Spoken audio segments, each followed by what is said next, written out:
voilà mbokk yi ñuy seetaan ñi ngi leen di dalal ci seen plateau spécial navétane tey jii nag situation oblige ñu ñëw fii ba nga xamante ni mooy Ngaraaf fas yéene dund ak li nga xamante ni Ngaraaf def na ko fii ci zone 1 suñu xoolee tey jii Ngaraaf moo décroché lii di trophée zonal bu 2014 moo tax ñu déplacé wu ñëw ba ci biir waxtaan ak supporters yi dirigeants yi ak ñëpp ñu yëngu ci wàllu ASC bi mais ci kaw loolu rek tey suñu waxtaan dañ ko fas yéene tënk ci ay poñ ñi commencé ko ci li nga xamante ni moom mooy historique bi dañuy bàyyee ki nga xamante ni moom mooy suñu père di membre fondateur nekk en même temps donc ci biir ASC Ngaraaf ñu nu koy wax Moussa Diadiou ñu bàyyi ko rek mu indil ñu tuuti ci historique bi nga xamante ni Ngaraaf am na ko fan la Ngaraaf jaaree ba tudd Ngaraaf ak fi mu jaar yëpp ci ay jaar-jaar kon père ñu ngi lay nuyu.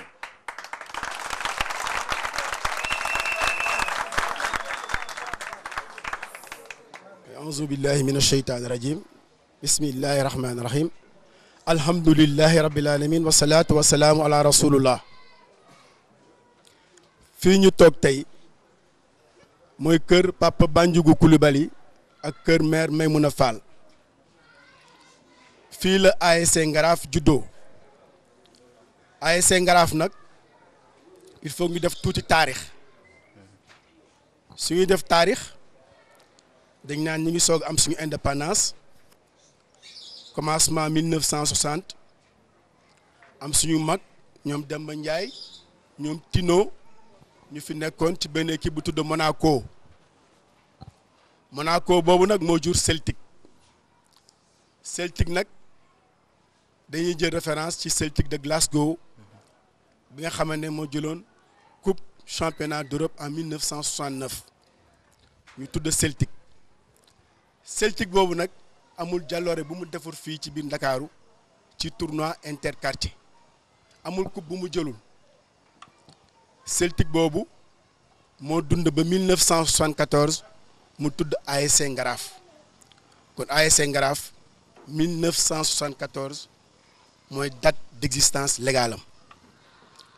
mënuñu wax nag ASC Ngaraaf te duñu dellu ci mère Maymouna Fall yaay booy ngir moment boobu amuloon stade amuloon quote-part amuloon billet amuloon dara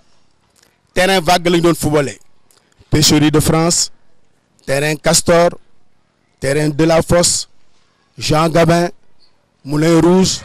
Grande Mosquée de Dakar amuloon fay amuloon dara suñu yaay ju baax jooju mère Maymouna Fall moo doon jug di daanu lu ñu am jox ko mu mottali équipe bi fii la doon regroupé fii lañ doon fanaane fii lañ doon xëy dem di football te suñu dara daawul manqué dañ doon ndekki dañ doon añ te dañuy am transport suñuy dem dañu loué suñu car dem football yàlla may ñu ndam 1973 nag année boobu mën nañu ne mooy année bu gën a neex ci quartier bi ngir 1973 équipe senior bi dafa gagné ci benn finale homérique Aigle d'Azur mooy mbotti pom léegi bi mu ko gagné dem phase départementale joué ak Baobab gagné ñu dem phase régionale demi-finale Colobane gagné ñu dem phase nationale du Sénégal ASC Mékhé gagné ñu quart de finale cadets yi nag ñoom dañu jëloon zone bi jël département bi jël région bi kon mën nañ ne 1973 boobu mooy l'année la plus faste de l'ASC Ngaraaf parce que Celtic mooy cosaanu ASC Ngaraaf ñi fi nekkoon tamit suñu gërëmee suñu yaay ju baax jooj nga xam ne lépp def na ko ci ASC bi am ay mag ñu fi baaxoon tamit ñoom Mor Yaali seen équipe boobu ñoo accompagné waan équipe bi ba 1973 ñu mun am ndam loolu 73 74 ASC Ngaraaf 75 76 ñu ñëw demi-finale quart de finale après ñu jóge fa mu am jamono ju metti jamono joo xam ne mën nañ ko tuddee la longue traversée du désert équipe moom c'est des hauts et des bas gis nga Jeanne d'Arc de Dakar la doyenne des équipes du Sénégal mi ngi léegi 3e division gis nga Union Sportive DN Dakar Niger jël na coupe du Sénégal léegi pratiquement amul gis ngeen fi Louési nekk Jal Diop pratiquement amatul te c'est des équipes qui ont écrit les plus belles pages de l'histoire du football de notre pays donc bi ngi jógee ci traversée du désert boobu en 1987 ximmeelu ko nañu tuuti ñun 1987 dañu gagné xandaalu Assane Diouf la coupe de la fraternité Assane Diouf mu naqari xandaalu lool en 1987 ñu jóge fa di sooxaat 92 ñu joué demi-finale 93 ñu joué finale gagné kusum 94 ñu ñëw ak xandaalu dernière minute ñu égaliser ñu yóbbu ñu prolongation gagné ñu par série année yooyu yëpp tamit 95 Santhiaba gagné ñu demi-finale donc équipe bi génération boobu mënoon na gagné lu nekk mais xëy na nekkin bi ak taxawu bi ak xëy na xel yi moo taxoon mënuñu àgg fi ñu waroon àgg 97 ñu ñëw final 97 jamono moo ñu gagné final boo xam ne dañ ko préparé woon amul luñ ci deful quartier bi di jooy xale yi mag ñi ñëpp di ñaan malheureusement ñu ñëw ñu ne amul service d'ordre fekk li ñu amoon yëpp dugal nañ ko ci match boobu te zone bi du la dédommager du la jox dara li ñu dugaloon ci alal kenn mënu la ko wax te dañu amoon kóolute ak équipe bi ñu yore woon ne suñu jàppoon keroog jamono rek du ñu xaj ci moom yàlla def ñu ñëw toog ba 17h service d'ordre amul ñu reporté match bi biñ ko reporté zone bi 30 000 francs la ñu jox keroog rakku kii moom moo yóbbu ci suuri jox ma 50 000 muy 80 000 yooyu la ñu préparé final bi ak li waa penc mi waa Ngaraaf ak xale yi cotisé jox ma la ñu préparé final boobu tamit muy final bu kéemaane parce que ay mbir yu bay doy def ñu ci jari am jour bu dama fracture mâchoire bu doy waar kon mooy 97 bu ñu fa jógee itam ñuy soox di dem 2000 équipe cadette bi jël coupe ñu ñëw 2006 ñu joué final boobu yéen ñëpp dund ngeen ko gis ngeen nu mu demee ak li xewoon ci quartier bi ñu jóge fi di soox joué fi final xandaalu moo ñu gagné ñu ñëwaat joué final ak équipe boo xam ne équipe bu dynamique la woon ñoom Alioune Badara ak Maguette Seye jiite woon ko yàlla def li muy def ñu ñàkk final bi face à Centenaire Gibraltar ñu jóge fa ñëw 2012 yàlla defal ñu sutura defal ñu ndam ñu gagné ko ñu ñëwaat léegi 2014 gagnéwaat mais jaar bi nag il faut ñu fàttali dara parce que am na nit ñoo xam ne tamit ils ont été des figures emblématiques de l'ASC Ngaraaf muy ay footballeurs muy ay dirigeants muy ay personnalités yu nekk ci quartier bi sooy wax ci footballeur bi d'abord laay déglu footballeurs yi am nañ fi benn élément boo xam ne Maimouna Fall moo yaayam fii la dëkk ci kër gi mooy Ibrahima Koulibaly Koulou Asfa ancien capitaine de l'équipe nationale en 1974 il avait marqué 43 buts benn saison donc il détient le record des buteurs du Sénégal jamais égalé donc kooku waruñu ko fàtte Mansour Dia ñam si yàlla si ancien champion d'Afrique de triple saut sol na maillot Ngaraaf capitaine Sarr ancien capitaine de l'équipe nationale aux Jeux de l'Olympique sol na maillot Ngaraaf Malick Waxa Fall kooku moom mën na ñoom wax mooy tuuru Ngaraaf bi ñam si yàlla si dafa bëgg boo xam ne kenn mënu ko wax nu mu bëgg woon Ngaraaf moom c'était véritablement il avait un amour tyrannique de l'ASC ñoom Bouna Bass Gueye ñoom si yàlla si Aldemba Ndiaye ancien international de football ñoom Labba Ndiaye ancien international de football Ousmane Diouf Pacheco capitaine de l'équipe nationale Samba Camara Pelé Makati ñoom si yàlla si Ngandaya loolu am na solo donc am na joueurs yu bari yu fi jaar yoo xam ne suñ koy tudd duñ fi jóge waaw dirigeants yi nag laa ngi ne tam ñu tudd ci nara ñu def benn aperçu bu gàtt rek ci président yi waaw temps bi aussi tamit mi ngi dem bi ñu duggee ci ñoom Montréal yi ñu jaar fa am na ay présidents yu fi jaar ñoom Yérim Sow ñoom Ousmane Diadiou ñoom Macky Tall ñoom Racine Dem ñoom Alioune Badara Diagne ñoom ba ci Maam Jibril nag dafa tombé mu nekk ci penc mi ngir maamam moo sanc penc mi ñu tudd ko maamam moom suñu imaam la suñu chef de quartier la suñu kilifa la moom dafa boole yëpp yàlla def nag mu nekk président ba pare wax dëgg neex yàlla joxe cër bi mat sëkk te penc mi nag yaa koy jàppale véritablement ASC bi am na solo comme nag dañuy war a gàttal mënuñu dugg ci mouvement sport et progrès mënuñu dugg ci club culturel Samori Touré yooyu yëpp ay jaar-jaar yoo xam ne suñu doon def taarix dina mun permettre ñu xam lu bari mais jataay bi mayewul ñu dugg ci en profondeur donc ñu ngi gërëm ñëpp di sant ñëpp di ñaanal xale yi ndam li ngeen jël yal na yàlla def mu jig leen yal na yàlla def mu jig leen te yal na yàlla wàcce ci koñ bi ay xéewal ak ngëneel président yéena bi mu am waxtaan nañu bég yal na ko yàlla def ci xëyu xale yi projet yi mu am yëpp yal na ko yàlla mottali ci darajaam ci barke rasulillahi sallallahu taala ci leen per ci loolu am na solo wante supporters yi waaye mbokk yi loolu am na solo parce que buñ nee tey démb moo tax et que l'histoire se répète encore li fi suñu père indi am na solo loolu tamit dañ ko doon xam pour xale yi nga xamante ni juddu nañ ci diggante bi ñu mën a xam histoire u Ngaraaf ak jaar-jaaru Ngaraaf naka la Ngaraaf def ba tey ba egsi fii waaye mbokk yi tey jii comme ni ma leen ko waxee rek suñu plateau bu yanj bi dañ ko fas yéenee jàkkaarloo ak ñaar kiñ ciy dalal mu nekk suñu président mu nekk président Djibril Diagne nee naa ko sant bee xaw a des muy Djibril Diagne nekk président ASC Ngaraaf ñu tàcc suñu président ñu ngi lay dalal.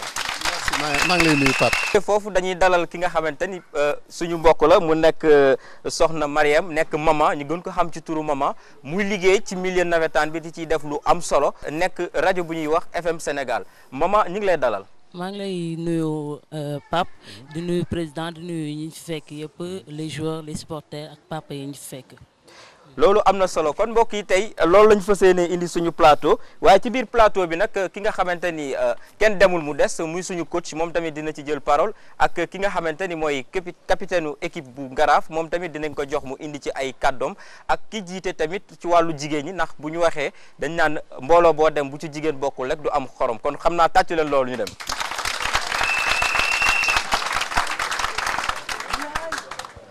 kon ci foofu rek président. suñ première question dañu bëggoon rek année bii ñu xool 2014 tey jii Ngaraaf jël na li nga xamante ni mooy final zonal bi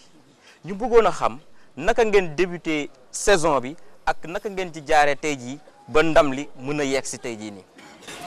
waaw merci Pape maa ngi rafetlu question bi parce que xam nga nawetaan dafa nekk lu particulier loo xam ne di ko saytu comme ni ngeen ko def nii dafa baax. nit ñi comprendre lan moo ci nekk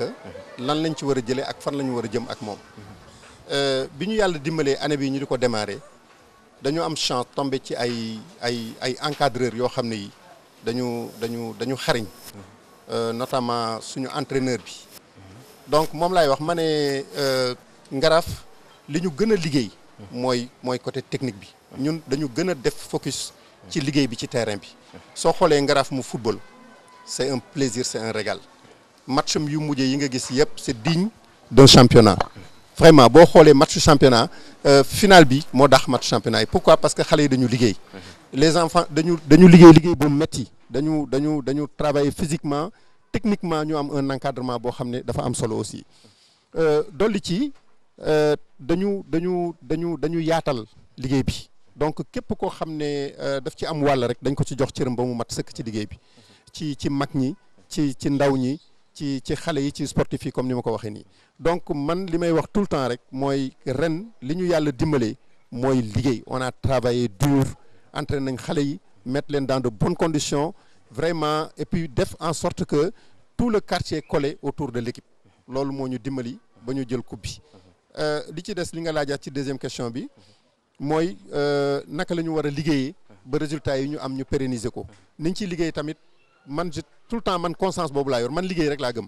on va travailler on va continuer à travailler avec les mêmes éléments dinañu wut ay moyens yoo xam ne dinañu mën a permettre ñu téye suñu équipe parce que loolu ci li gën a jafe la bokk ndax bu ñu xoolee xale yi ñu football gis nga toujours chaque année xale yi dañuy migrer rek parce que ñeneen ñi dañ leen di gis xëy na bu ñu yoree moyens ñu jéem leen récupérer mais li ñu bëgg daal mooy ñu téye suñu même équipe bi téye suñu même entraîneur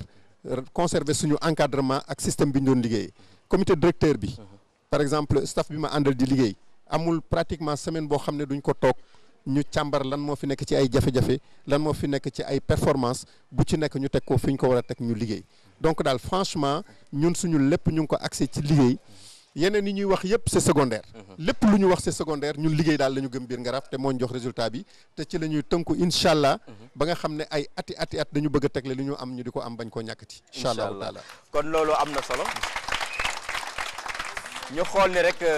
résultat boo gis rek liggéey ba la te mi ngi commencé depuis le début ci saison bi ASC yi commencé booloo nekk benn waaye moment li mu ci wax li ci gën a am solo mooy yaatal bi mu wax ak boole bi nga xamante ni tey jii ñoom gis nañ ko ci seen biir quartier bi yow miy liggéey ci cadre média yàgg couvrir navétane di dund ak ñoom tey jii ban jàngat ngay def ci facteur d'union boobu noonu di am nga gis ni tey équipe bu demee final ñi xuloo woon dinañ juboo ñu àndul woon ñëpp dinañ ñëw impliqué wu ba jàppandoo dóorandoo tey jii yow naka ngay jàngatee ci mouvement navétane yi ni muy def jeexital bi muy def ci biir quartier yi. waaw Pape maa ngi lay remercier si sa question boobu man gis naa ne damay ñëw si Ngaraaf parce que Ngaraaf lañ nekk tey ñoom ñoo ay tey budul woon final bi je pense que ñu bëri duñu toog fii tey te toog bi ñu toog fii tey li ñu egg si élément fi ñu egg fu sori moo tax ñu toog fii tey supporters yi bàyyi seen lépp ñëpp bàyyi seen lépp ñu ñëw feesal stade bi keroog gis nañ ko ñu ñëw supporter nice dem seen yoon li ma si gën a frappé mooy violence bi nga xamante ne amul si stade bi parce que Cheikh Mbacké ñëw na sunu rajo il m'avait promis que loolu mooy am du am violence te dinañu indil coupe bi incha allah te ma koy rafetlu bu baax man ma ñëw tuuti rek si président li mu wax léegi côté il a parlé de moyens moyens yi mu doon wax je pense peut-être financièrement lay waxee si je ne m'abuse président c'est ça waaw mais finance bi ñu ko waxee si nawetaan moom gis nañ équipe bu nekk rek benn poche moo fay am muy poche président bi yéen xaw ma nan ngeen organiser woo ndax yow président yow yaay financé wala da ngeen am ay GIE waaw wala da ngeen organiser wu en GIE parce que gis nañ le maire Bamba Fall il a parlé de GIE pour collecte de poubelles et tout je pense yéen loolu may poser question boo xamante ne parce que je suis là en tant que consoeur je voulais savoir juste ban organisation ngeen prôné pour que li ngeen wax ni moyens yi ngeen war a am yëpp pour seen longévité bi ngeen war a jouer fii ak te seen joueur ak yooyu yëpp ba fii ak année prochaine loolu ma lay laaj fan nan ngeen si organiser woo. jërëjëf encore ci question bi xam nga damay wax ni Ngaraaf révolution moo fi am fii amul président vache à lait amul honnêtement bi ñu ñëwee dañu toog comité directeur ñu ne dañuy liggéey naka la ñuy liggéeyee kenn ku ci nekk côté bi nga xam ne mën na ci exceller ñu jox ko ay moyens mu liggéey foofu c'est des moyens dérisoires par exemple boo xoolee section féminine bi dañu démarrer def benn quête am fonds bi ñu amee fonds ñu dindi 70% yi jox ko équipe bi 30% yi ñu dellu ci terrain bi liggéey ci ñoom li ñu quête bariwul dañu dem benn quête lañ def jël ko bi ñu jëlee 70% yi ñu jox ko joueurs yi pour seen regroupement ak yooyu 30% yi ñoom ñu dem liggéeyiwaat organiser ay manifestations donc c'est une section féminine boo xam ne seeni remerciements ak seeni félicitations dama koy réserver pour fin bi. mais ils ont travaillé dans l'équipe. bi ñu paree aussi kenn ku ci nekk tamit comité directeur da ngay ñëw nga indi sa cotisation nga teg. voyez bon président lu mu am mu indi mu teg mais amu fi benn président boo xam ne dafa indi 1 million ou 2 millions teg ko fi am nañ nag ay bonne volonté yoo xam ne dimbali nañu. tu as vu peut-être même si c'est possible même ma cité leen ñoo xam ne jàppale nañ ñu. waaw loolu mën nañ ko indi ci fin bi. après parce que même point boobu. waaw dafay dugg ci point yi nga xamante ne mooy perspective yi. voilà mooy projet yi nga xamante ni. au-delà même donc de l'aspect donc sportif. tey jii quartier bi. joué nañ coupe zonale jël nañ ko. préparer phase départementale tout à fait. mais au-delà de tout ça tey booloo mi am ba ñëpp booloo ci benn objectif. est-ce que loolu dañ koy bàyyi mu naxasaay. wala tey jii loolu dañ ko war a concrétiser daal di jël nag xool luñ ciy liggéey mu nekk développement boo xamante ni. dafay nekk ci biir quartier bi. dinaa ci tontu mais yaakaar naa boo gëstu woon comité directeur koo ci laaj. mu wax la projet yi ñu teg. parce que sous peu dañuy mettre en place benn structure dañ taxawal benn structure boo xam ne c'est pour travailler wala avec la mairie wala ñu travailler ak ay sociétés yi nga xam ne soxla nañu liggéey boobu ñu bëgg a liggéey ak ñun du ma ko wax nag kenn di sàcc suñu projet parce que projet la boo xam ne incha allah buñ ko tegee dootuñu soxla vraiment ndimbalal kenn xëj na et puis problème bi mooy sax ñun ni ñu organiser woo nii man je suis presque certain que les annonceurs là dinañ ñëw ci ñun waaw parce que lii nii tey Ngaraaf ñun dañu def suñu saison sans sponsor amul benn sponsor boo xam ne ñëw na liggéey ak ñun donc loolu nag xam nga c'est du mérite daal c'est parce que en interne lañ liggéey nit ñi ku nekk def na say cotisation xale yu ndaw yi 4 ans maire yi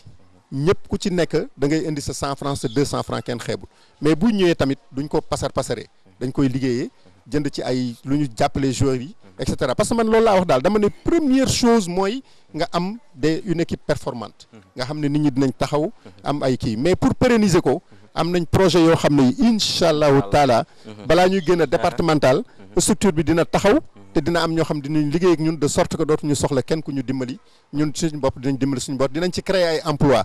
pour Ngaraaf. xam nga dañuy wax une ASC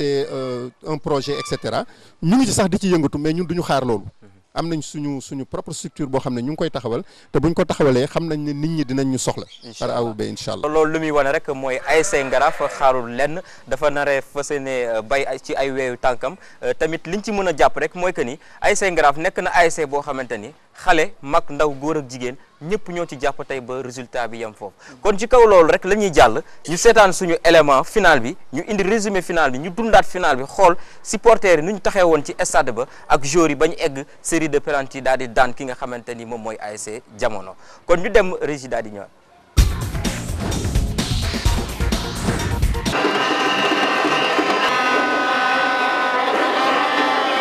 match bu méttee métti ci la ñaari ASC yi di Jamono ak ASC Ngaraaf daal di jàkkaarloo ci stade Iba Mar Diop supporters yi ñëw nañu fees dell ci biir stade bi ñaari équipe yi jéem nañu ay pexe waaye dara mujjut a sotti ndam demul ndam dikkul ñu daal di témboo loolee ci lañ amal nag lii di série de penalty yi ci nag di ASC Ngaraaf moom moo ëpp wërsëg ci wàllu tiro but di ASC Ngaraaf moom nag moo mujjee jël ginnaaw bi ñu amelee série de penalty ya ci ñeenti bal ci kaw ñaar pour Jamono.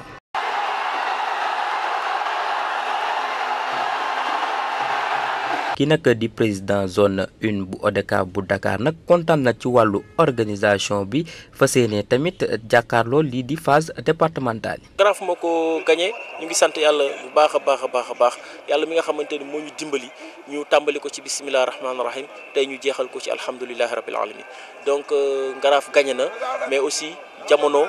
démérité wul. Jamono football nañu gis ngeen tiro bi moo leen départagé donc ce qui loolu mooy wane ne match bi discuté nañ ko bu baax a baax mais sant yàlla rek xam ni daal vraiment affaire bi jeex na ci jàmm le meilleur a gagné. waaw ñu ngi dem ci phase départementale zone bi dina continuer di appuyer ASC Ngaraaf pour mu dem jëli phase départementale incha allah. dañuy delloo njukkal d'abord ASC président ASC ñi nga xam ne ñoo ñu mën a dimbali li préfet waxoon ñu mën ko saytu ba mu sax donc di remercier aussi suñu responsable au niveau de l'ODCAV en particulier le président Ababacar Sadekh Ly ak acteur mouvement bi yëpp parce que kenn ku nekk moo dugal loxoom ci biir gis ngeen membre comité directeur bi boobu ba léegi kenn ku ci nekk mu ngi taxaw ñëpp jàpp ci ba tey yàlla dimbali ni ñu am fête bi je crois que vraiment dañuy sant ñëpp di leen sant aussi vous la presse vous nous avez permis au moins ñu dimbali ngeen ñu pour ñu jàllale suñu ay communication ba am climat bu apaisé bi quoi. kon nag ñu jàpp rek ni Ngaraaf moom jël na ñetteelu trophée ci wàllu histoire nawetaan ginnaaw bi mu ko jëlee ci atub 1993 ak 2003 daal di ñëw nag wutu fi ASC Damel. voilà mbokk yi ñun ñëpp ñoo dundandoo gis li nga xamante ni moo xew ci stade Iba Mar Diop mu nekkoon ci diggante final bi nga xamante ni doxoon na ci diggante ASC Ngaraaf ak ASC Jamono ASC Ngaraaf daat koy jël ci série tiro bi waaye tamit équipe bii di Jamono moom tamit kenn demul mu des démérité wul ndaxte joué na ko ba nga xamante ni gagné nañ ko def nañ ko ci fair play yi ñi leen di encourager aussi di féliciter ASC Ngaraaf waaye balaa ñoo dem loolu rek ñi ngeek suñu coach tey ji naka nga ngeen dundee match bi ak ci lan ngeen gagné match bi parce que gis nañ ni match bi metti woon na loolu joué nañ ko ba 90 minutes yu jeex ñi dem prolongation ba mu jeex ndam demul ndam dikkul ngeen tembo ñu indi ko par série de penalty yàlla def ngeen gagné ko tey jii naka nga mën a defee lecture ci match bi. bon maa ngi nuyu ñëpp di sant ñëpp surtout population bu Ngaraaf maay entraîneur principal bi mais li may sant d'abord ñi may njëkk sant mooy. sama encadrement technique bi ma jàppale ci liggéey bi c'est pas dire que may entraîneur rek man maa yore woon liggéey bi yëpp sama encadrement fa dëgg yàlla dañu jàpp ci équipe bi ñu ànd ñuy liggéey comme il se doit. final bi nag dañ ko préparé final boo xoolee depuis quart de finale yi ba final bi amul changement préparé nañu quart de finale bi préparé nañu 90 minutes préparé nañu série de penalty. demi-finale bi préparé nañu 90 minutes préparé série de penalty mais bi ñu ñëwee ba finale bi 120 minutes la ñu préparé j'ai dit aux gosses ak encadrement technique bi nañu préparé 120 minutes joueurs yaa ngi fii encadrement technique baa ngi fii on a préparé 120 minutes ak série de penalty du lundi au vendredi bi après entraînement dañuy tirer penalty boo dirigeant yaa ngi nii joueur yaa ngi nii donc cela dit que xamoon nañu ne peut-être que mun nañu egsi foofu booy préparer final mu leer na ne mun nga jouer 120 minutes mun nga dem série yaakaar naa ne waroo hasarder dara waroo négliger dara donc cela dit que ñun li xew ci match yëpp bettuñu lu ñëwoon bu ñu demoon 200 minutes tamit yaakaar naa ne mënuñu am trac ci loolu donc ci kaw loolu maa ngi remercier tout le monde samay joueurs ak surtout sama encadrement technique bi nga xamante ni pratiquement ñoo nekkoon sama ginnaaw. ok loolu am na solo tàccu leen supporters yi. kon ñun ñoo déggandoo li nga xamante ni kaddu yi nga xamante ni coach Ousseynou Tine yëkkati na ko parce que moom moo yor ASC Ngaraaf indi leen ba ñu yegg si final tey jii ndam li mën a nekk waaye ci kaw loolu dañuy dem rek jël ki nga xamante ni moom mooy capitaine d'équipe bi di Cheikh Mbacké ñu jël Cheikh Mbacké rek tàcc leen Cheikh Mbacké. tey jii Cheikh Mbacké gis nañ ni jamono ak Ngaraaf ay dëkkandoo lañ. jamono ak Ngaraaf daje woon nañ 97 ni ko père waxee léegi ci historique bi tey jii naka ngeen aborder final bi est-ce que nekkul woon ci yéen pression. waaw avant tout maa ngi nuyu population Ngaraaf mag ak ndaw góor ak jigéen supporters yëpp ak tamit 13 ASC jaunes yu yëpp ñu maa leen di nuyu di ñëw pour revenir at ci match bi ñun bon comme ni nga ko waxee woon. benn émission bu ñu invité woon soo xoolee équipe bu Ngaraaf bi boo xoolee équipe bu Ngaraaf bi bu baax da ngay xool ni la plupart des joueurs ay anciens lañ quoi am nañu expérience ci nawetaan joué nag jamono maintes fois yàlla dogal na nag daaw joué nañ moom 2 fois moo ñu gagné 5e match moo ñu gagné demi-finale ñoo dugal suñu camp contre son camp mais xamoon nañu jamono mënuñu quoi. parce que 2011 ñu ñoo ko gagné xëy na comme ni ñuy wax ni bête noire am na wana affaire yooyu am na mais pratiquement jamono Ngaraaf li ñu tase bëriwul boo ko compté matul 10 fois gars yi ñoo fi nekk di wax rek soo ko compté matul 10 fois match bi comme ni nga waxoon préparé nañ ko sur le plan mental baaxoon nañu sur le plan physiquement baaxoon nañu tactique baaxoon nañu sur tous les côtés quoi pare woon nañ match bi comme coach Sank ni mu ko waxee woon. match bi ñu ko doon joué ba sur lendemain bi pare woon nañ waaw parce que loolu lañ pare woon dañ gisoon ni d'abord du revanche du dara une finale la ça se gagne et on doit gagner loolu rek la woon ñu ñëw gagné ko yàlla def ñu ñëw gagné ko ci jàmm quoi loolu la woon quoi mais du dara. tàcc leen loolu xam naa kon capitaine li mu wax am na solo ginnaaw nem équipe sax joueur yaa ngi ci biir terrain ba waaye tamit bu ñu nee équipe encadrement baa ngi ci biir terrain ba bu ñu nee équipe aussi tamit supporters yi tamit ñu ngi ci biir terrain bi waaye ci kaw foofu rek président tey jii su ñuy am benn jàngat benn taxaw seet bu ñuy def tey jii bëri na ay tuuma yu ñuy teg ci mouvement nawetaan bëri na ay tuuma yu ñu teg ci zone yi ba préfet bi am na sortie bi mu defoon pour daal di acc nawetaan yi ba si kanam. loolu yëpp jëmaat ci wàllu sécurité tey jii gis nañ bu match yi jeexee dina am ay jàmbarloo ci diggante supporters yi dina am tey jii yenn violence yoo xam te ne ñu ngi koy assister tey jii lan moo ci seen taxawaay ak ban sensibilisation ngeen ci mën a def pour que loolu noonu yëpp ñu mun ko dindi ci soow mi. waaw booy seet mooy li nga xam ne buñ ko dindiwul sax d'ailleurs mooy yàq mouvement nawetaan parce que di football nga ne fête la après ay blessé ngay am parfois même nga am mort. je crois que bon nekkatul foo daal moo tax ñun comprenant ça suñu comité supporter mu ngi nii day réunir régulièrement pour sensibiliser xale yi ba pare aussi comme ni may wax rek Ngaraaf dañ ko def benn bloc daal c'est-à-dire ñun ñëpp dañuy yëgante donc tout le temps ñu ngi man samay doom ñoo ci nekk ak samay jarbaat donc tout le temps ñu ngi nekk en contact di sensibiliser xale yi di leen expliquer que violence bi ça ne profite à personne surtout ñoom ci seen bopp sax da nga ciy jógee nga gaañu pour lan 2 jours après on oublie tout léegi ce sera encore dans 8 mois ngay waxaat loolu fekk am na ku ci dee wala am na ku ci gaañu donc y a énormément de séries de sensibilisation yu ñuy def kenn ku ci nekk aussi soo demee sa kër da ngay waxtaan ak say doom ak say rakk pour limiter ko booy seet Ngaraaf man dinaay dégg tout le temps violence mais Ngaraaf kenn mas ko aj zone bi aj nañ ci équipe yu bari mais Ngaraaf kenn mas ko aj parce que Ngaraaf chaque fois mu daje ak équipe bu apaisé du am histoire jamono door nañu daaw en demi-finale mais déggoo benn incident déggoo ko ci match boobu tu as vu dem nañu gagné nañu Damels xam nga mais fii la ñu attaqué donc problème bi mooy Ngaraaf xam nga nag mënoo tamit nga toog sa coin di noos di fecc ñu ñëw ñu attaqué la nga daw dugg sa biir kër tëj ñuy toj di dajji say bagages problème bi yëpp loolu la rek quoi mais gis nga veyu match bi man sam bopp sama kii secrétaire général dañu bind benn lettre adressé ko aux autorités de la police ak de la gendarmerie pour que au moins am na ay points yoo xam ne xam nañ chaque fois dafay am problème ñu tëyal ñu ko mais Pape gis nga dispositif sécuritaire bi ñu def après match bi empêché wul gars yi li jógee côté Kusum ñëw attaqué ñu di jógee côté Damels ñëw attaqué ñu empêché wu ko mais léegi man dama ne violence boobu mais xam nga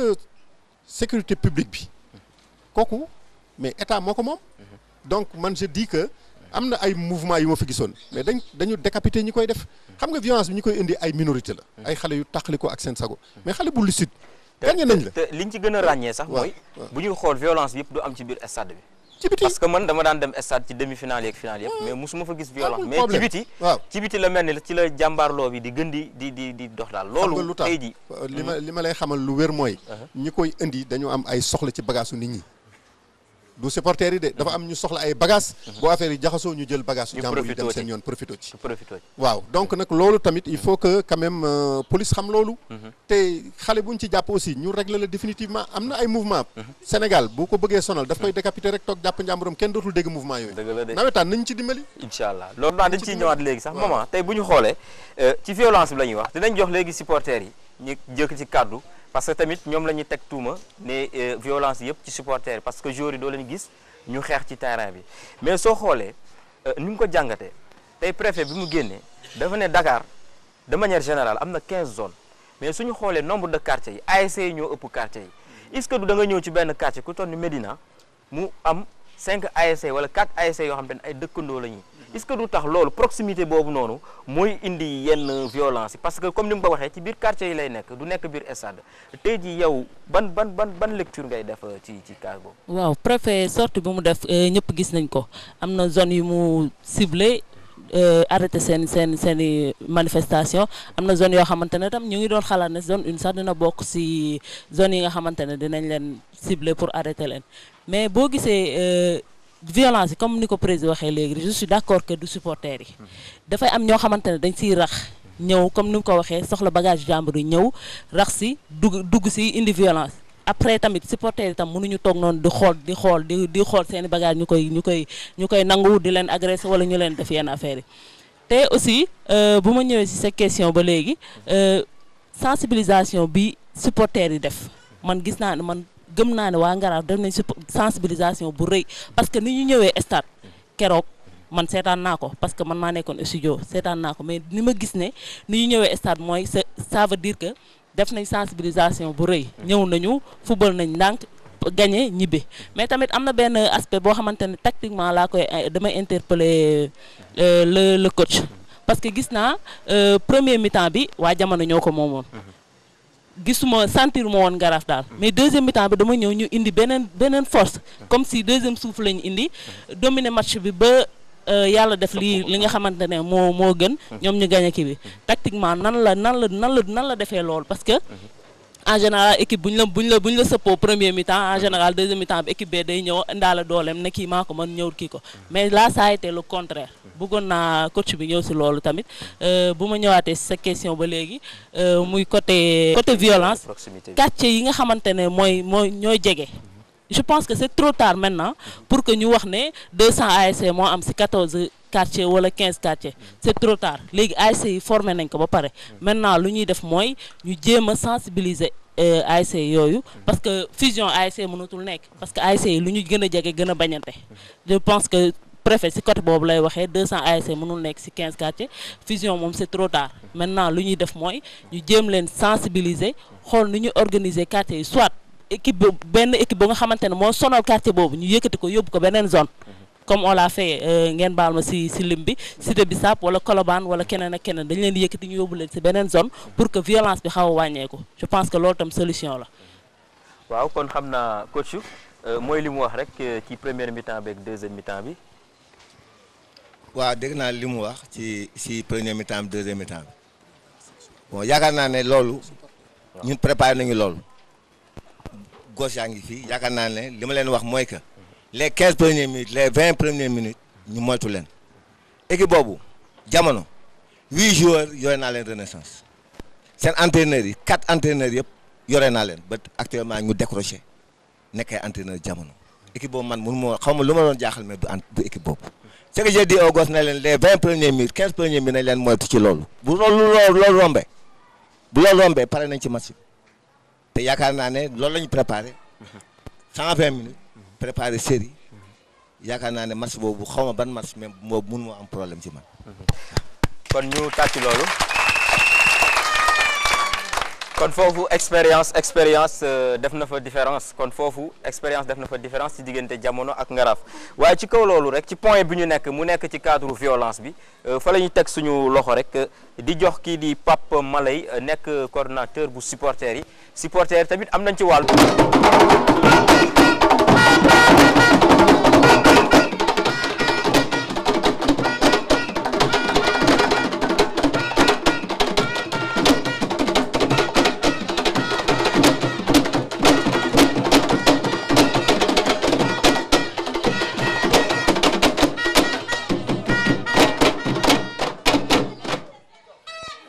asalaamaaleykum mbooloo mi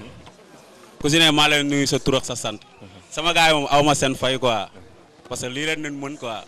mais si cadre violence bu ñuy wax ñun boo ñu xoolee à plus ñun dañu siluissé parce que ñun wax dëgg yàlla ñun xeex xamuñu ko parce que perte nañ fi ñaata final dañuy dem ñëw toog mais suñu dëkkandoo yi xam nga dañu tàmm loo xam ne ñun bu ñuy gée comme bu ñu yàlla mayee ndam seen kaw wala ñu jël ko dañuy tere yenn yi parce que dañ ko defoon daati géej bëgg ko répété waat parce que dañu toogoon ne Ngaraaf jot na coupe mais ñu ñoo leen tere zibilé parce que defuñu carnaval defuñu lépp même ren tamit ñu bëgg a répété la même chose mais booy xool ñun barka Alxuraanu Karim ñun dañu siluissé parce que duñu xeex duñu xuloo duñu def dara waaw parce que Ngaraaf daal mooy Ngaraaf quoi xaw sama xolo fees quoi xaw ma nag lu ma mën a wax mais waaw Pape balaa ngaa dem rek tey jii yéen en tant que supporter au-delà même ngeen dem stade rek supporter équipe bi ñu gagné ñi ñëwaat tey jii lan mooy seen taxawaay ci biir équipe bi dëgg-dëgg waaw booy xool suñu taxawaay ci biir équipe parce que ñun ay ndaw leen parce que booy xool ñun Ngaraaf fii ñëpp ay ndaw leen parce que dëgg la ñun ñoo nekk bureau ñu ñooy def lu ne mais booy xool bu Ngaraaf di jouer ñëpp ay sonn billaahi ñëpp ay sonn xam nga dañuy def tout pour mobiliser pour ku ne da ngay dugg foo xam ne pour daw am xaalis daw dem foo xam ne pour ñaani xam nga pour équipe bi am kii booy xool leader yee ngi nii parce que ñun amuñu seen fay parce que mënoon neen xool leneen wana xaalis wana pour dem beneen équipe mais defuñu ko dañu toog leen bëgg seen carte kon ñun tamit amuñu seen fay quoi mais booy xool tamit à plus tard ñun mooy lan bëgg neen nag départemental bi ngeen jàppale ñu si parce que ñun loolu leen mën a fajee suñuy noon quoi ngeen gën ñu si jàppale ñu jël ko ñun ñu ngi seen gannaaw bi jaral ngeen ñu lu ne xam nga dinañ jóg dugg fu ñu daan dugg def lu ne ñun loolee la ñuy sas ngeen jàppale ñu jël départemental bi loolee ne ayca tey jii mënuñu waxtaane li nga xamante ni mooy ASC te tudd ñu ci jigéen ñi parce que tamit jigéen ñi dañ ci am seen wàllu te dañoo jël seen responsabilité jouer li nga xamante ni mooy seen rôle ci biir ASC bi tey ji ñu xoolee ASC Ngaraaf am na commission féminine section féminine bi nga xamante ni ñoom dañu taxaw jàppale seen équipe depuis ba muy door ba tey ji yàlla indi ndam li ci kaw loolu rek ñu jox ki nga xamante ni mooy Ndeye Binta ginnaaw bi ñu la nuyoo tey ji ana ban message ngay lancé ci kaw. waaw balaa may commencé maa ngi nuyu waa ASC bi yëpp di leen gërëm ñoom ñëpp di leen sant waa section féminine bi comme ni ma ko waxee woon mooy ASC yi tout temps xale yu góor yi kat ñooy nekk di liggéey tout temps dañuy jàpp ne xale yu góor yi kase ñoo ne si ASC te oo que jigéen ñi ñu ngi fa di leen jàppale looloo tax ñu créé section féminine bi ba ñuy commencé sonnoon nañ trop metti woon na comme ni ko suñu président waxee metti woon na ñu jàpp te bàyyi mooy xale jigéen ñi ñëpp di si jàpp ñuy jàpp si match yi di jàpp yëpp ba yàlla tey def li muy def ñu jël ndam li te aussi di gërëm waa section féminine bi yëpp te ñun lépp lu ñuy def rek lépp man li may def sax laay wax ak gel yi dañ bëgg lépp teg ci suñuy zoog si ay conditions yu baax parce que say jour boo leen tegu si conditions yu baax rek lépp loo mënti def rek amul sens. waaw conditions yi à part togg beeg yooyu da ngay expliquer pour ñu xam parce que ci milieu sport lañ nekk ñu bëri dañoo yaakaar ni football mbirum góor la sport mbirum góor la mais tey jii yéen ngeen nekk jigéen am ci taxawaay boo xamante ni bu am solo la mën nañu wax ni bu dul woon ak yéen final bi du ñëw tey kon loolu laa bëgg ngeen wax seen rôle bi ngeen di jouer ci biir ASC bi. waaw rôle bi ñuy jouer si ASC bi mooy dañu àndandoo dajaloo nekk si ASC bi di organiser di xool mooy ñu ñuy utee xaj di xool ay ticket yu ñuy jaay wala di organiser ay soirée lépp loo xam ne daal mën na la may xaj di def ay ket tamit lépp tamit waa ASC bi jàpp si mag ñi ñëpp jàpp si jàppale ñu bu baax ba tey ñu yegsi fii te fi may tëjee mooy maa ngi gërëm waa section féminine bi ñëpp di gërëm aussi zone waa ASC Ngaraf parce que man moom zone yi laa àndal foofu rek laay mooy sama dernier mot. ñu tàcc ko rek bu baax a baax a baax.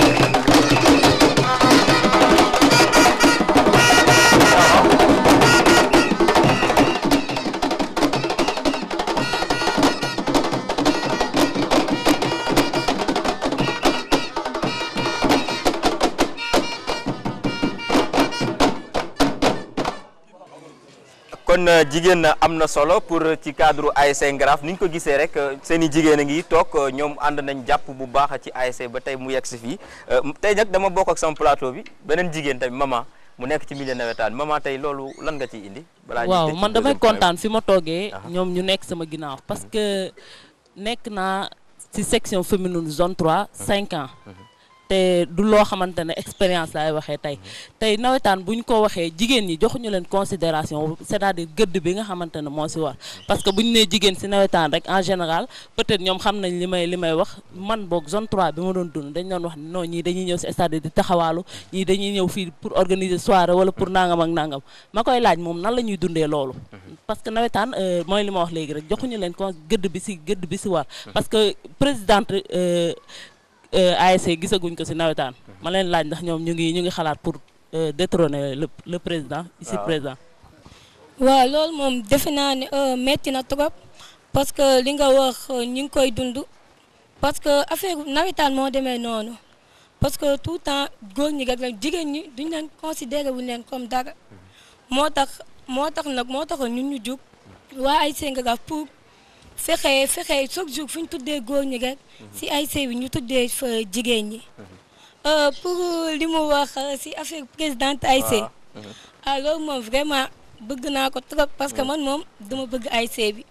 loolu moom suma ko leen dama neex lool.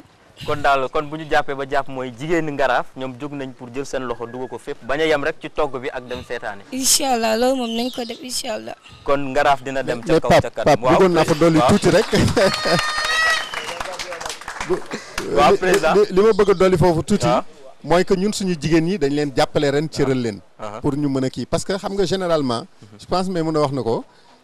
ASC yi dañuy jël jigéen ñi rek xam nga duñ leen jox benn considération ak mais ren ñoom on les a aidés dañ leen jàppale ñu organiser wu bu ñu liggéeyee ba ñëw xam nga benn kees moo am ci ASC loolu lañ daan wax mais ñun dañ leen permettre ñoom ñu téye benn montant liggéeyaat ci donc vraiment ñoom on les a mis dans les conditions optimales pour ñu mën a liggéey pour jàppale équipe bi comme dañu ñëw rek pour liggéey vraiment jox nañ leen moyens yoo xam ne yi ñu ngi ciy liggéey donc fonk nañ leen trop suñu jigéen yi te xam naa ne comme ni ko soxna si xalaatee bëggoon nañu bés quand même jigéen mën a diriger ASC yi ça c'est tout à fait normal ak évolution yi ni mu demee actuellement ci àdduna bi. kon loolu mën a nekk la jigéen mën na bañ a nekk rek ci commission féminine bi waaye tamit jéem a occuper yenn place yi nga xamante ni góor mi ngi fa di doxal kon rek pour ñu tënk rek tey parce que muñ fi ñëwee ci Ngaraf mënuñu fay wax ba jógee liñ fi wax du fi xacc liñ fi mën a jàpp rek mooy ñu xam ni nawetaan facteur de développement la dina boole nit ñi dina boole tamit. mag ñeeg paa yeeg ñëpp ñi nga xamante ni bokkuñu ay âge góor ñeeg jigéen ñëpp ñu nekk benn am benn mbébét boo xamante ni ñu ngi koy teg ci kaw loolu président sama dernière question bi ma lay wax balaa mooy ci perspective rek la ñuy dugg tey jii gis nañ bu ASC bi taxawee final jot di nga gis mbedd mi danoon boy dinañ ko bale ba mu set dinañ ko embellir ba mu leer nañ takk ci ay drapeau ba mu leer nañ doo gis benn salte buy taxawaalu tey jii naka ngeen di fexe ba tey loolu yëpp ngeen pérenniser ko ba pare ngeen mën a conserver ak yooyu noonu mu continuer bañ a yem ci final zonal wala final départemental mooy ci perspective yooyu ak yéen naka ngeen ko xalaatee pour nit ñi mën a jóge seen bët ci violence bi ñu xoolee navétane beeg yooyu ñu xam ni kat am na leneen lu mu mën a indi ci quartier bi. waaw tout à fait jërëjëf ci question bi en tout cas dama lay jox benn exemple bu gàtt rek suñu sommet francophonie bi ñu jël dëkk baa ngi gën di rafet donc bésu fête nuróowul ak bés bu dul bésu fête foofu nag il faut que am ay investissement yoo xam ne yi humain et moyens yoo xam ne yi bu dara xewul day naqari jot ci mais pour autant ñun comme ni ma la ko waxee woon ASC Ngaraaf dañu yéene déwén ñu liggéey ak suñu moyen bopp moyen bopp bi mooy déjà comme ni ma la wax rek dès que ñuy dugg ci phase départementale bi dañuy def benn structure bu formelle boo xam ne soit mu nekk benn GIE wala benn SA boo xam ne dañuy am benn vocation bu ñuy def déjà rek am nañ ay partenaires yoo xam ne yi manifesté wu nañu pour que bu ñu taxawalee loolu ñu liggéey ak ñun donc non seulement dinañu mën a liggéey générer ay bénéfices mais également dinañu mën a liggéeyloo xale yi ci quartier bi parce que ASC bi man objectif bi yëpp loolu la xam nga vecteur de développement la donc tey war na mën a générer ay emploi parce que engouement bi ci am xam nga buñ ko organiser def ko avec intelligence je crois que ñëpp ci àdduna bi dañuy soxla ñëw vers ASC bi ñun loolu lañ bëgg en tout cas dinañ def benn structure boo xam ne dinañu liggéey dinañu créer ay emploi pour xale yi même bi ñu ñëwee la localité ñoom proposé nañ ñu sax ne dinañ ñu jox ay emploi encore pour xale yi sous peu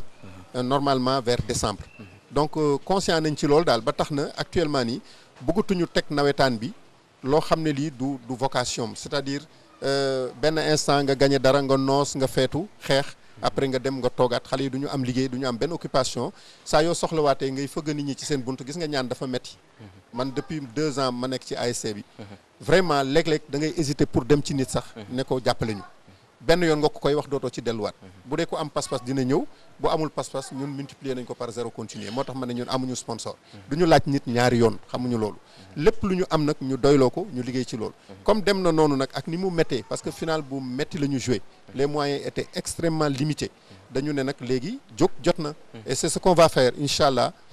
dans les prochains jours dinañu former benn affaire boo xam ne am na ñu promettre daal ne dinañ liggéey ak ñun loolu nag bu ñu ko xësee ba am yaakaar naa ne kenn ku ci nekk ak loo sori ci biir ASC bi sa xel dina nekk ci loolu parce que dafay nekk benn bien commun pour tout le quartier de la Médina parce que ASC bi c'est au-delà même de ay comité directeur comité supporter comme ni ñu ko waxee léegi maire yi xale yu ndaw yi ñëpp ASC bi daf leen intéressé tey boo li ñuy ket nii bu ñu ko laajoon rek benn instant boo xam ne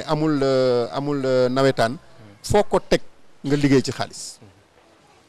donc nag vraiment ñun suñu perspective yi loolu la daal fexe ba taxawal lu dëgër wutal ci xale yi liggéey benn ensuite trouver ay moyens yoo xam ne dinañu mën a permettre dañ ciy tegaat suñu tànk sax defaat leneen encore parce que état bi moom mënul jox ñëpp emploi donc ci suñu biir lañ ko mën a liggéeyee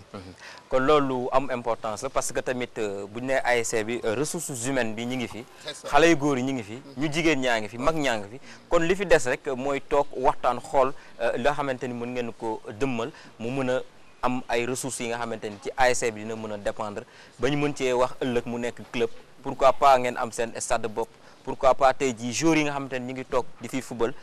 yàlla dogal ñu signé ci yeneen contrat di évoluer ci milieu professionnel bi kon xam naa rek temps bi ñu joxoon jeex na buñ fi toogoon fii ba suba liñ fi war a wax yëpp duñ fi jóge boobu rek dañuy jox maman nga tàggatoo sa dernier mot. waaw maa ngi féliciter encore une fois ASC Ngaraaf jaarale ko ci seen président ak capitaine bi Cheikh Mbacké parce que il est disponible moom tamit aussi buñ ko invité rek day ñëw vite fait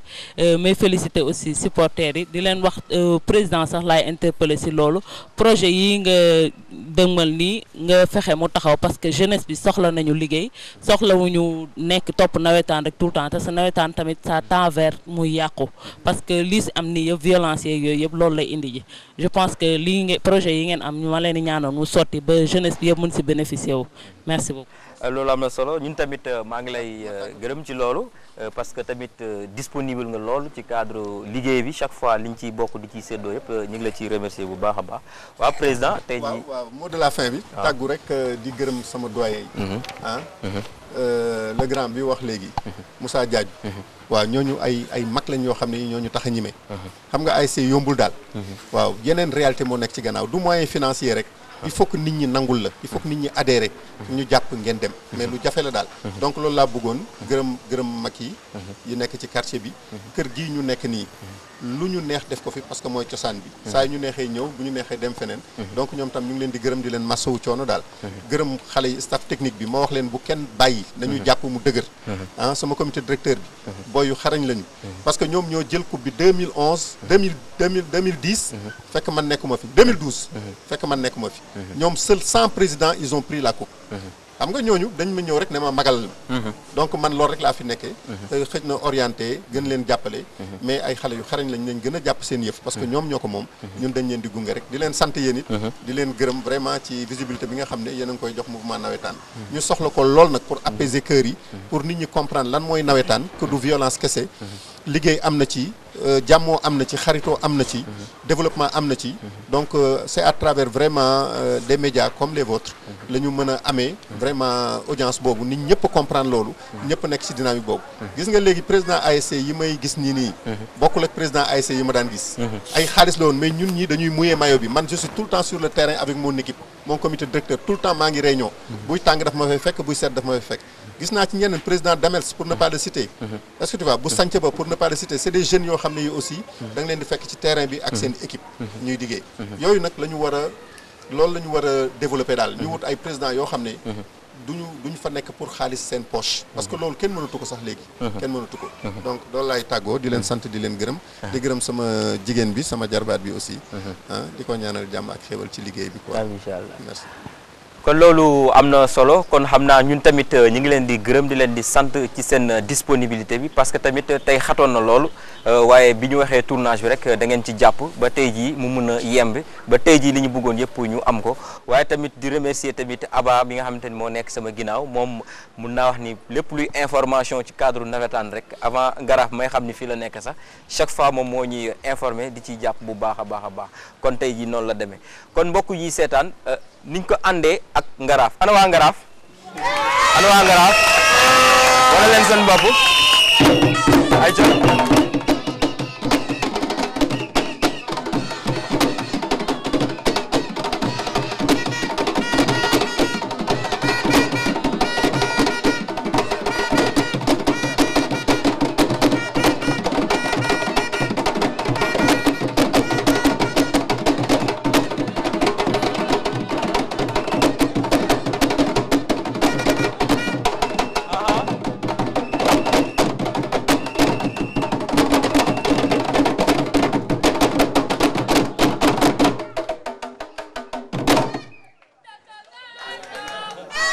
kon mbokk yi seetaan kon ni ñu ko gisee rek tey jii ni ñu ko àndee ak ASC Ngaraaf mu jël final bi nga xamante ni moo doxoon ci diggante ak jamono noonu lañ ko fas yéenee àndee ak mouvement navétane ci ASC yi ci biir quartier bi. kon tey jii Mourchid TV dafa jóg ànd ak yéen ngir ñu waxtaanee lépp lu soxal ci cadre nawetaan luñ ko war a waxtaanee lan lañ ci war a dindi ak lan lañ ci war a yokk kon mbokk yi seetaan dinañ leen jox beneen dig daje waaye tamit di gërëm équipe technique bu ñu àndal si suñu réalisation Maymouna caméraman ñu ànd ceek Pa Alsane ak Modou Fall ak Maguette Diop suñu décorateur aussi tamit Lamine Gueye ñi ngi koy gërëm di koy sant ak ki nekkoon ci son bi di Babacar Lay ak Vieux Cissé kon mbokk yi tamit duñu fàtte ki nga xamante ni mooy borom émission bi di Mansour Diouf kon tey jii loolu lañ leen fi indi doon di leen di jox dig daje ci beneen ASC tey jii Ngaraaf moo xewle ñu jël coupe bi président